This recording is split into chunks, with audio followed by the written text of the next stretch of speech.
বিজয়ের দিনে সিঁদুর খেলা দুর্গাপুজোর একটি বিশেষ অনুষ্ঠান।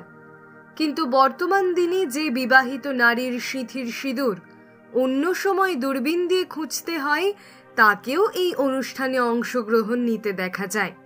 তাই অনেকের মনে প্রশ্ন জাগে, বর্তমান নারীদের কাছে সিঁদুর খেলা কেন এত গুরুত্বপূর্ণ?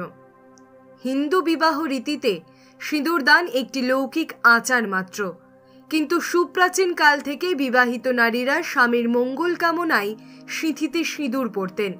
সিঁদুরকে তারা খুব বেশি পবিত্র বলে মনে করতেন।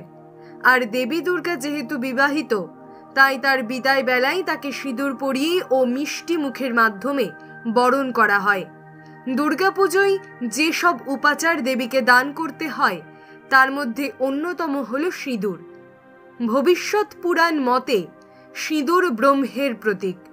বিবাহিত নারীরা সিঁথিতে সিঁদুর পরার মাধ্যমে পরম ব্রহ্মকে আহ্বান করেন স্বামী এবং নিজের মঙ্গল ও দীর্ঘায়ু কামনায়।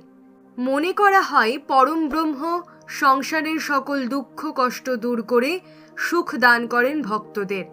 তাই আজও দশমীর দিনে সিঁদুর খেলা হয়ে থাকে, যদিও বর্তমান দিনে কুমারী মেয়েরাও সিঁদুর খেলায় মত্ত হন, যদিও তার কোনো ব্যাখ্যা নেই।